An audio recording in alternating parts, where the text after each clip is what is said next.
ಕುರುಕ್ಷೇತ್ರ ಸ್ವಾರಸ್ಯ ವಿಶೇಷ ಕಾರ್ಯಕ್ರಮಕ್ಕೆ ತಮಗೆಲ್ಲ ಆಧಾರದ ಸ್ವಾಗತ. ನಾನು ರಂಗನಾಥ್ ಭಾರದ್ವಾಜ್. ಕುರುಕ್ಷೇತ್ರ ನಡೆದಾಯಿತು, ಈಗಾಗಲೇ ಅದರ ಫಲಿತಾಂಶ ಕೂಡ ಬಂದಾಗಿದೆ. ಕುರುಕ್ಷೇತ್ರದಲ್ಲಿ ಕಾಂಗ್ರೆಸ್ ಗೆದ್ದಿರುವಂಥದ್ದು ಕೂಡ ತಮಗೆ ಗೊತ್ತಿರುವಂಥ ಸಂಗತಿ. ಇಲ್ಲಿ ಕೆಲವೊಂದು ಸ್ವಾರಸ್ಯಕರ ಸಂಗತಿಗಳಿವೆ. ಅದರಲ್ಲಿ ಏನು ಅಂದರೆ 19-20 ಜನ ಮಂತ್ರಿಗಳನ್ನು ಸೋಲಿಸಿದ್ದಾಗಿರ್ಬೋದು, ಅಪ್ಪ ಮಕ್ಕಳನ್ನೇ ನೇರವಾಗಿ ಚುನಾವಣಾ ಕಣಕ್ಕೆ ಇಳಿದಿದ್ದಾಗಿರ್ಬೋದು, ಕೆಲವರು ಸೋತಿರುವಂಥವರು, ಕೆಲವರು ಗೆದ್ದಿರುವಂಥವರು, ಇನ್ನು ಕೆಲವೊಂದು ಕಡೆಗೆ ನಿರೀಕ್ಷೆ ಮಾಡಲಿಕ್ಕೆ ಸಾಧ್ಯನೇ ಇಲ್ಲ ಅಂಥ ಅಚ್ಚರಿಯ ಫಲಿತಾಂಶ ಬಂದಿರುವಂಥದ್ದು. ಹಾಗಾದರೆ ಬನ್ನಿ, ಚುನಾವಣಾ ಸ್ವಾರಸ್ಯ, ಕುರುಕ್ಷೇತ್ರದ ಸ್ವಾರಸ್ಯ ಏನೇನು ನೋಡೋಣ ಬನ್ನಿ.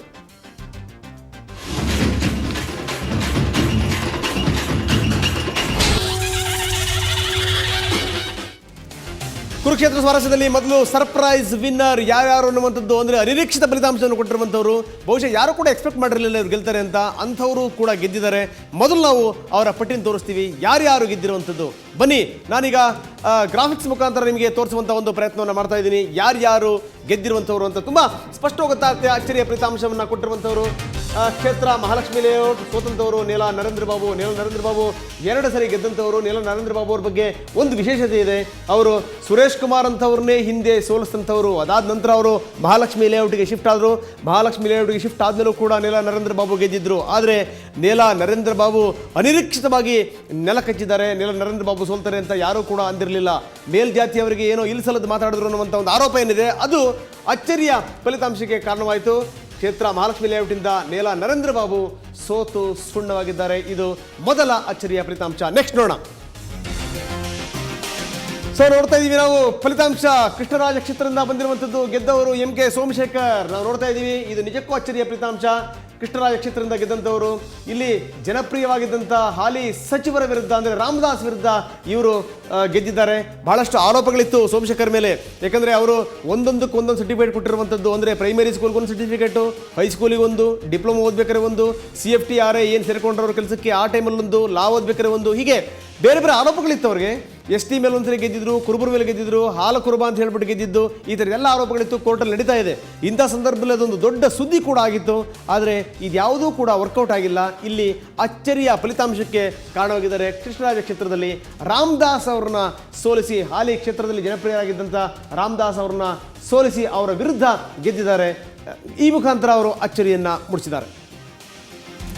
ಇನ್ನು ಮುಂದಿನ ಅಚ್ಚರಿಯ ಫಲಿತಾಂಶ ಮಾಲೂರ್ದು. ನಿಜಕ್ಕೂ ಇದೊಂದು ಅಚ್ಚರಿಯ ಫಲಿತಾಂಶ. ಯಾಕಂದರೆ ಕೃಷ್ಣಯ್ಯ ಶೆಟ್ಟಿ ಬಹಳ ಜನಪ್ರಿಯ ವ್ಯಕ್ತಿ. ಜೊತೆಗೆ ಯಾರಾದರೂ ನೀವು ಸಾಯಿಬಾಬಾಕ್ಕೆ ಹೋಗ್ತೀರಿ ಅಂತಂದರೆ ಬಸ್ ಕಟ್ಟಲೆ ಜನಗಳನ್ನು ಕಳಿಸೋದು, ಜೊತೆ ನೀವು ತಿರುಪತಿಗೆ ಹೋಗ್ತೀರಿ ಅಂತಂದರೆ ಬಸ್ ಕಟ್ಟಲೆ ಜನಗಳನ್ನು ಕಳಿಸೋದು, ಈ ರೀತಿ ಅವರ ಸಮಾಜ ಸೇವೆ ಅನ್ನುವಂಥದ್ದು ಒಂದೊಂದು 2 ವಿಚಾರಕ್ಕೆ ಹೇಳಿ ಮಾಡಿಸಿದ್ದಲ್ಲ, ಎಲ್ಲ ವಿಚಾರಗಳಲ್ಲೂ ಕೂಡ. ಜೊತೆಗೆ ಬಹಳ ಆಶ್ಚರ್ಯಕರ ಸಂಗತಿ, ಅಚ್ಚರಿಯ ಫಲಿತಾಂಶಕ್ಕೆ ಕಾರಣವಾಗಿರುವಂಥ ಮಾಲೂರಿನಲ್ಲಿ ಸುಮಾರು 13,000 ಜನ ಮಕ್ಕಳುಗಳಿಗೆ ಪ್ರತಿ ದಿನ ಊಟಕ್ಕೆ ಹಾಕ್ತಾರೆ ಮಾಲೂರು ಶೆಟ್ಟರು.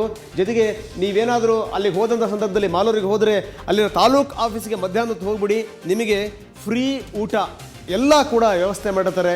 ಸಮಾಜ ಸೇವೆಗೆ ಇನ್ನೊಂದು ಹೆಸರೇ ಮಾಲೂರು ಶೆಟ್ಟರು. ಆದರೆ ಮಾಲೂರು ಶೆಟ್ಟರನ್ನೂ ಕೂಡ ಈ ಒಂದು ಫಲಿತಾಂಶ ಅನ್ನುವಂಥದ್ದು ಬಿಟ್ಟಿಲ್ಲ. ಅಚ್ಚರಿಯ ಫಲಿತಾಂಶ ಮಾಲೂರು ಶೆಟ್ಟರನ್ನ ಸೋಲಿಸಿದೆ. ಇಲ್ಲಿ ಲಡ್ಡು ಗಂಗಾಜಲದ ಪ್ರಭಾವ ನಡೀಲೇ ಇಲ್ವಾ ಅನ್ನುವಂಥದ್ದೇ ಒಂದು ದೊಡ್ಡ ಪ್ರಶ್ನೆ.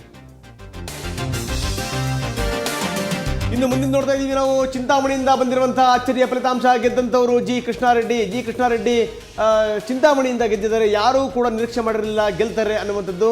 ಕಾಂಗ್ರೆಸ್ನೊಳಗಿನ ಒಡಕನ್ನು ತನ್ನ ಲಾಭವನ್ನಾಗಿ ಪರಿವರ್ತನೆ ಮಾಡಿಕೊಂಡು ಚಿಂತಾಮಣಿಯಿಂದ ಇವರು ಗೆದ್ದಿದ್ದಾರೆ. ಇನ್ನು ಅಚ್ಚರಿಯ ಫಲಿತಾಂಶ, ಇದನ್ನು ನಿಜಕ್ಕೂ ನೀವು ಅಚ್ಚರಿ ಅಂತ ಅನ್ನಲೇಬೇಕು. ಯಾಕಂದರೆ ಶಿವಮೊಗ್ಗ ನಗರ ಕ್ಷೇತ್ರದಿಂದ ಬಂದಿರುವಂಥ ಅಚ್ಚರಿ ಇದು. ಗೆದ್ದಂಥವರು ಪ್ರಸನ್ನ ಕುಮಾರ್ ಯುವ ಮುಖಂಡರು. ಗೆಲ್ಲಿಕ್ಕೆ ಕಾರಣ ಇದೆ, ಈಶ್ವರಪ್ಪನವರಂಥ ಪ್ರಭಾವಿ ನಾಯಕನ ವಿರುದ್ಧ ಗೆದ್ದಿರುವಂಥದ್ದು ನಿಜಕ್ಕೂ ಒಂದು ದೊಡ್ಡ ಸಾಧನೆ. ಯಾಕಂದರೆ ಈಶ್ವರಪ್ಪನವ್ರನ್ನೇ ಸೋಲಿಸಿದಂಥ ಕಾರ್ಪೊರೇಟರ್ ಶಿವಮೊಗ್ಗ ನಗರದಿಂದ ಬಂದಿದೆ. ಇದು ನಿಜಕ್ಕೂ ಒಂದು ಅಚ್ಚರಿಯ ಫಲಿತಾಂಶವೇ ಸರಿ. ಇನ್ನು ಬೀದರ್ನಲ್ಲಿ ನೈಸ್ ಖೇಣಿ, ಎಲ್ರಿಗೂ ಗೊತ್ತಿರುವಂಥ ಸಂಗತಿ. ಯಾವ ವಿಚಾರಕ್ಕೂ ಕೂಡ ತಗ್ಗಲ್ಲ ಬಗ್ಗಲ್ಲ ಅಂಥ ಆಸಾಮಿ ಅಚ್ಚರಿಯ ಫಲಿತಾಂಶಕ್ಕೆ ಕಾರಣ ಆಗಿದ್ದಾರೆ. ಅದು ಬೀದರ್ ದಕ್ಷಿಣದಿಂದ. ಗೆಲುವೇ ಅವರ ಅಚ್ಚರಿ. ಕರ್ನಾಟಕ ಮಕ್ಕಳ ಪಕ್ಷ ಇದರಿಂದ ಅವರು ಕಣಕ್ಕಿಳಿದಿರುವಂಥವರು. ಬಹಳ ಆಶ್ಚರ್ಯಕರ ಸಂಗತಿ. ಯಾಕಂದರೆ ಬೆಂಗಳೂರಿನಲ್ಲಿ ಇದ್ದಂಥ ಖೇಣಿಯವರಿಗೆ ಸರಿಯಾಗಿ ಸ್ಪಷ್ಟವಾಗಿ ಕನ್ನಡ ಕೂಡ ಮಾತಾಡಲಿಕ್ಕೆ ಬರೋದಿಲ್ಲ. ಮೂಲತಃ ಬೀದರ್ನವರು, ಎಲ್ಲೋ ವಿದೇಶಗಳಲ್ಲೆಲ್ಲ ಇದ್ದು ಬಂದಂಥ ವ್ಯಕ್ತಿ. ಇಂಥವ್ರು ಗೆದ್ದಿರುವಂಥದ್ದೇ ಒಂದು ಆಶ್ಚರ್ಯ. ನಿಜಕ್ಕೂ ಈ ನೈಸ್ ಖೇಣಿ ಇಷ್ಟೊಂದು ನೈಸಾಗಿ ಗೆಲ್ಲಲಿಕ್ಕೆ ಸಾಧ್ಯನಾ, ಅಚ್ಚರಿಯ ಫಲಿತಾಂಶ ಕೊಡಲಿಕ್ಕೆ ಸಾಧ್ಯನಾ ಅನ್ನುವಂಥದ್ದೇ ಒಂದು ದೊಡ್ಡ ಪ್ರಶ್ನೆ. ಈ ಪ್ರಶ್ನೆಗೆ ಇನ್ನೂ ಕೂಡ ನಮಗೆ ಉತ್ತರ ಸಿಕ್ಕಿಲ್ಲ.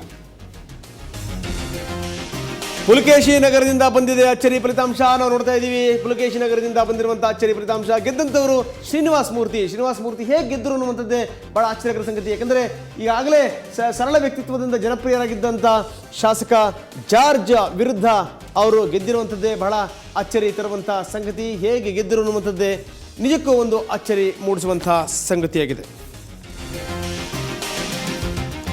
ಹೊನ್ನಾಳಿಯಿಂದ ಬಂದಿದೆ ರೇಣುಕಾಚಾರ್ಯ ಬಿಜೆಪಿಯಲ್ಲಿ ಬಹಳ ಪ್ರಭಾವಿ ಇದ್ದಂಥ ವ್ಯಕ್ತಿ, ಜೊತೆಗೆ ಯಡಿಯೂರಪ್ಪನವ್ರ ಜೊತೆಗೂ ಕೂಡ ಬಹಳ ಆತ್ಮೀಯ ಆಗಿದ್ದಂಥ ವ್ಯಕ್ತಿಯವರು. ಕೆಲವು ಸಂದರ್ಭಗಳಲ್ಲಿ ಯಡಿಯೂರಪ್ಪನ ವಿರುದ್ಧನೇ ಮಾತಾಡಿದ್ರು. ಅದಾದ ನಂತರ ಯಡಿಯೂರಪ್ಪನವ್ರಿಗೆ ಸೈ ಮತ್ತು ಜೈ ಅಂದಂಥವ್ರು.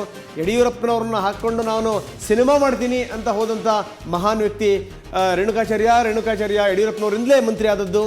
ಕೊನೆಯ ಕ್ಷಣದಲ್ಲಿ ಅವರು ಬಿಜೆಪಿ ನಾಯಕರಿಗೆ ಬೈದು ಅವರು ಅಪ್ಪಿದ್ದು ಕೆಜೆಪಿಗೆ ಹೋಗುವಂಥ ಸಂದರ್ಭದಲ್ಲೂ ಕೂಡ ಯಡಿಯೂರಪ್ಪ ಬಹಳ ಚೆನ್ನಾಗಿ ಹೇಳಿದರು. ಕೆಜೆಪಿಗೆ ಬರ್ತಾ ಇದ್ದಾರಂತೆ ರೇಣುಕಾಚಾರ್ಯ ಗೊತ್ತೇ ಇಲ್ಲ ಅನ್ನುವಂಥ ಮಾತನ್ನು ಹೇಳಿದರು. ಅಲ್ಲೊಂದು ಅಚ್ಚರಿ ಕಾದಿತ್ತು. ಕ್ಷೇತ್ರದಲ್ಲಿ ರೇಣುಕಾಚಾರ್ಯ ಬೆಳೆಸ್ಕೊಂಡಿದ್ದಂಥ ವರ್ಚಸ್ಸಿನ ದಂತಕಥೆಗಳೆಲ್ಲ ಠುಸ್ ಅಂದು. ಅದರ ಅರ್ಥ ಏನು ಅಂತಂದರೆ ರೇಣುಕಾಚಾರ್ಯ ಅಲ್ಲಿ ಸೋಲನ್ನು ಕಂಡಿರುವಂಥದ್ದು. ಅದು ಈ ಬಾರಿಯ ಅಚ್ಚರಿಯ ಫಲಿತಾಂಶಗಳಲ್ಲಿ ಒಂದು.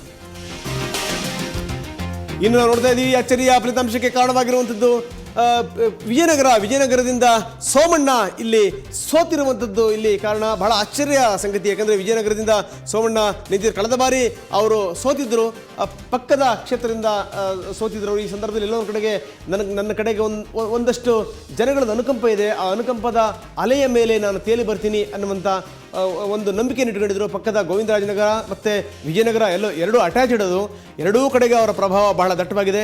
ಕಳೆದ ಬಾರಿ ಸೋಲು ಇಲ್ಲಿ ವಿಜಯನಗರದಲ್ಲಿ ವಿಜಯವಾಗಿ ಪರಿವರ್ತನೆ ಆಗುತ್ತೆ ಅನ್ನುವಂಥ ಒಂದು ವಿಶ್ವಾಸ ಇತ್ತು. ಆದರೆ ಇದ್ಯಾವುದು ಕೂಡ ನಡೀಲಿಲ್ಲ. ಸೋಮಣ್ಣ ಸೋತು ಹೋದರು.